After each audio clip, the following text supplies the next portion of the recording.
Everyone, welcome to nursing chronicles YouTube channel. आज की इस वीडियो से हम एनएचएम के लिए मल्टीपल चॉइस क्वेश्चन सीरीज को स्टार्ट करेंगे, जिसमें फर्स्ट सीरीज का फर्स्ट क्वेश्चन है हमारा the approximate weight gain of the foetus between 32 and 40 weeks of gestation. इस क्वेश्चन में हमें पूछा गया है कि 32 एंड 40 वीक्स ऑफ गेस्टेशन पे फिटस का अप्रोक्सीमेट वेट गेन कितना होता है। गर्भधारण के 32 और 40 सप्ताह के बीच में भ्रूण का अनुमानित वजन बढ़ना। Option A 10 mg per day, option B 100 gram per day, option C 25 gram per day, option D 1 kg per day. तो करेक्ट आंसर आपका यहाँ पर ऑप्शन सी। जो 32 एंड 40 वीक्स ऑफ गेस्टेशन पे फिटस का जो वेट गेन होता है वो है 25 gram per day. Next question है हमारा which organelle is known as suicidal bag. यहाँ पर पूछा गया है कि कौन सा ऐसा अंग है जिसे कि सुसाइडल बैग कहते हैं। किस अंग कोश को आत्मघाती थैली के नाम से जाना जाता है। सुसाइडल बैग जिसे हिंदी में हम कहते हैं आत्मघाती थैली। Option A ribosome, option B lysosome, option C cell wall, option D centrosome. Correct answer आपका यहाँ पर ऑप्शन बी। लाइसोसोम जो होता है उसे हम कहते हैं सुसाइडल बैग। इसके अलावा यहाँ पर एक टर्म आई है जो कि है राइबोसोम। राइबोसोम को प्रोटीन फैक्ट्री के नाम से भी जाना जाता है।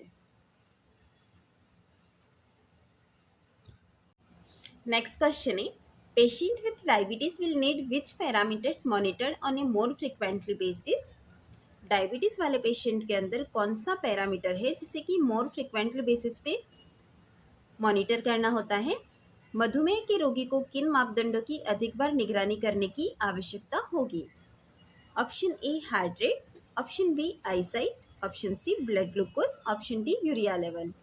करेक्ट आंसर आपका यहाँ पर ऑप्शन सी। डायबिटीज जो होता है वहाँ पर रक्त शर्करा या ब्लड ग्लूकोज लेवल को मॉनिटर करने की आवश्यकता होती है। डायबिटीज टाइप फर्स्ट हो या फिर टाइप सेकंड, इन दोनों के अंदर ही ब्लड ग्लूकोज को मॉनिटर करना होता है। नेक्स्ट क्वेश्चन है sex chromosome are also called. Sex chromosome को हम क्या कहते हैं। हिंदी में अगर देखेंगे तो इसे हम पढ़ेंगे लिंग गुणसूत्र क्या कहलाते हैं। Option A allosomes, option B autosomes, option C heterosomes, option D euchromosomes. Correct answer आपका यहाँ पर option A allosomes. Sex chromosome जो होते हैं वो इंडिविजुअल का सेक्स डिटरमाइन करते हैं। मेल के अंदर हम देखते हैं तो आपको मिलेगा ये सेक्स क्रोमोसोम एक्स और वाई। फीमेल की बात करेंगे हम तो यहाँ पर एक्स और एक्स होता है।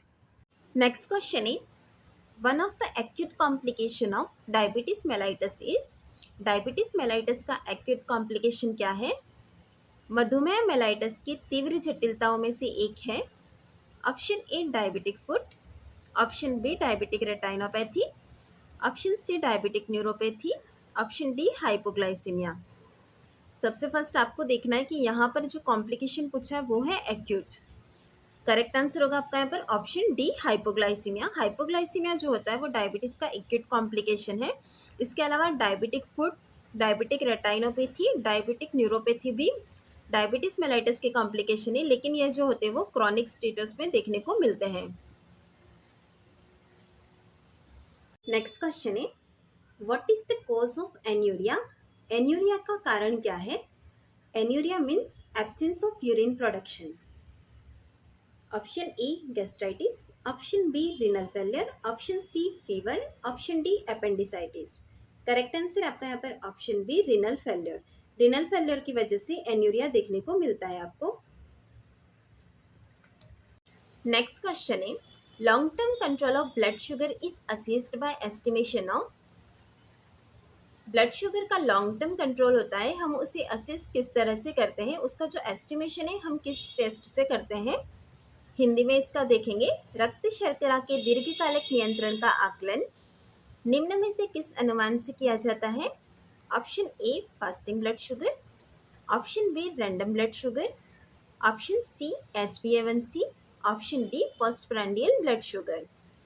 आपको सबसे फर्स्ट क्वेश्चन में देखना है, यहाँ पूछा गया आपको long term control of blood sugar level, तो करेक्ट आंसर हो जाएगा आपका यहाँ पर ऑप्शन सी HbA1c यानी कि हीमोग्लोबिन A1c। इसका जो दूसरा नाम होता है वो है ग्लाइकोसाइलेट हीमोग्लोबिन। अगर इस नाम से भी आता है तो यह भी करेक्ट होगा। इसका जो यूज़ होता है वो है कि to monitor chronic glycaemic management, और हम इसके थ्रू पास्ट 3 मंथ का जो ब्लड शुगर लेवल है उसका एस्टिमेशन निकाल सकते हैं। नेक्स्ट क्वेश्चन है ketone bodies appear in the blood and urine when fats are being oxidised in great amounts, the condition is associated with. Fats के oxidised होने की वजह से ग्रेट अमाउंट के अंदर अगर ऑक्सीडाइज्ड होगा तो कीटोन बॉडीज अपीयर होंगी ब्लड और यूरिन के अंदर। तो ऐसी कंडीशन किसके साथ एसोसिएट होती है? हिंदी में हम इसे देखेंगे तो यह है जब वसा बड़ी मात्रा में ऑक्सीकृत हो रही होती है तो रक्त और मूत्र के अंदर कीटोन बॉडीज दिखाई देती है। यह शर्त किससे संबंधित है? Option A alcoholism, option B starvation, option C bone healing, option D bone remodelling. Correct answer आपका यहाँ पर option B starvation. Next question is cervical changes that take place during pregnancy are all except. Pregnancy के अंदर जो भी cervical changes होते हैं वह कौन कौन से हैं सिवाय एक के? गर्भावस्था के दौरान होने वाले गर्भाशय ग्रीवा परिवर्तन निम्नलिखित में से हैं। Option A cervix become soft, cervix feels like the tip of nose, option C bluish discolouration of the cervix, option D cervix feels like the lips of mouth. Correct answer है आपका यहाँ पर ऑप्शन बी, क्योंकि जो cervix होता है वो soft होता है और यह फील होगा आपको लिप्स ऑफ माउथ की तरह, ना कि टिप ऑफ नोज की तरह, क्योंकि यह हार्ड होता है। प्रेगनेंसी के अंदर सर्वाइकल के अंदर हार्मोनल चेंजेस की वजह से बहुत सारे चेंजेस होते हैं। नेक्स्ट क्वेश्चन है linea nigra in pregnancy is due to stimulation of which hormone. गर्भावस्था में लिनिया निग्रा किस हार्मोन की उत्तेजना के कारण होता है? Option A human chorionic gonadotropin, option B human placental lactogen, option C thyroid stimulating hormone, option D melanocyte stimulating hormone.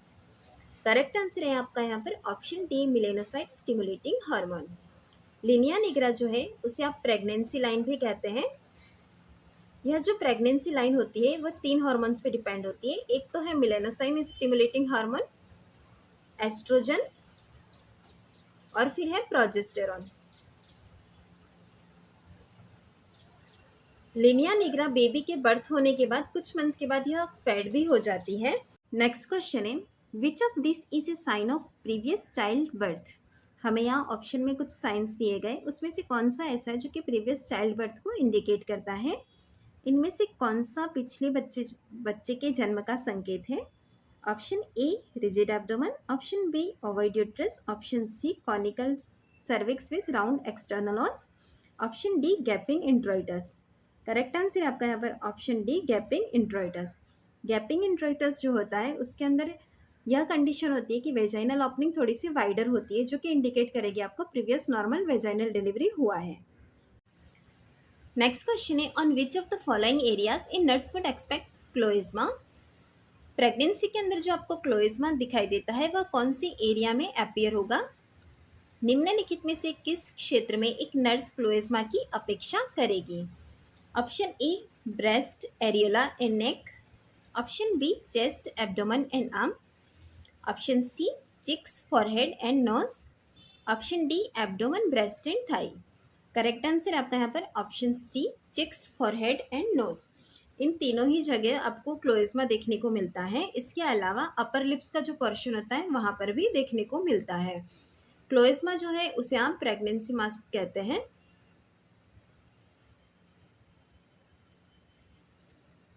Next question है to promote comfort during labor, nurse advise a client to assume certain positions and avoid others. Which position may cause maternal hypotension and fetal hypoxia? यहाँ पर आपको बताया गया कि comfort provide करना है आपको ड्यूरिंग लेबर, तो ऐसी कंडीशन में हम कुछ पोजीशन को एज्यूम करने के लिए बोलते हैं और कुछ को अवॉइड करने के लिए बोलते हैं। ऐसी कौन सी पोजीशन है जिसकी वजह से मैटरनल हाइपोटेंशन और फिटल हाइपोक्सिया होता है? प्रसव के दौरान नर्स ग्राहक को कुछ निश्चित पद ग्रहण करने और दूसरों से बचने की सलाह देती है। कौन सी स्थिति मात्र हाइपोटेंशन और भ्रूण हाइपोक्सिया का कारण बन सकती है? Option A lateral position, option B supine position, option C squatting position, option D standing position. Correct answer आपका यहाँ पर ऑप्शन बी सुपाइन पोजीशन। हम कभी भी पेशेंट को सुपाइन पोजीशन में लेटने के लिए नहीं कहते हैं, क्योंकि उसकी वजह से क्या होता है कि मैटरनल हाइपोटेंशन और फिटल हाइपोक्सिया डेवलप होता है। प्रेगनेंसी के अंदर जो यूट्रस होता है वो ग्रेविड यूट्रस है, वो कंप्रेस करेगा वेना केवा को, जिसकी वजह से हाइपोटेंशन और हाइपोक्सिया की कंडीशन डेवलप हो जाएगी। नेक्स्ट क्वेश्चन है cystolithotomy means removal of stone from. Cystolithotomy एक प्रोसीजर है जिसके अंदर के स्टोन को रिमूव किया जाता है। तो वह कौन से पार्ट का स्टोन रिमूव करता है, ये आपसे पूछा गया है। Option A ureter, option B kidney, option C bladder, option D none of above. Correct answer आपका यहाँ पर ऑप्शन सी ब्लैडर। ब्लैडर से जब स्टोन को रिमूव करते हैं तो वो कहलाता है सिस्टोलिथोटोमी। नेक्स्ट क्वेश्चन है nausea and vomiting are commonly experienced by many women during the first trimester of pregnancy is an adaptation to the level of। गर्भावस्था की पहली तिमाही के दौरान कई महिलाओं को आमतौर पर मतली और उल्टी आने का अनुभव होता है, जो किस स्तर का अनुकूलन है। Option A estrogen, option B progesterone, option C luteinizing hormone, option D chorionic gonadotrophin hormone. Correct answer आपका यहाँ पर option D chorionic gonadotrophin hormone. Nausea और वॉमिटिंग जो होते हैं वो सीवियर होते हैं ड्यूरिंग द फर्स्ट ट्राइमेस्टर के अंदर। इसे मॉर्निंग सिकनेस भी कहते हैं। इसके सिम्टम्स दिन के अंदर कभी भी अपीयर हो सकते हैं। सिम्टम्स माइल्ड से सीवियर कुछ भी हो सकता है। नेक्स्ट क्वेश्चन है rule of 9 used in burn patient for estimation of. Burn patient के अंदर रूल ऑफ 9 का यूज में लेते हैं, इससे आप क्या एस्टिमेट करते हैं। 9 का नियम जले हुए रोगी में किसके आकलन के लिए प्रयोग किया जाता है।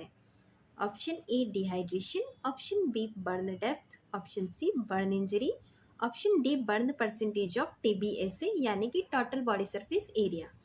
करेक्ट आंसर आपका ऑप्शन डी। यहाँ पर burn percentage of total body surface area का एस्टिमेशन कर सकते हैं हम रूल ऑफ 9 के थ्रू। जब भी हम एडल्ट के अंदर बर्न को मेजर करेंगे तो द रूल ऑफ 9 यूज में लेते हैं, जिसके थ्रू परसेंटेज ऑफ बर्न का असेसमेंट करते हैं। रूल ऑफ 9 जो होता है वो आपको हेल्प करेगा ट्रीटमेंट के लिए गाइड करने में, जिसके अंदर कि आप फ्लूइड रिससिटेशन कितना देना है यह भी पता कर सकते हैं, और कौन सी बर्न यूनिट के अंदर ट्रांसफ़र करना है, यह सारी चीज़ें इसके थ्रू आप एस्टिमेट कर सकते हैं।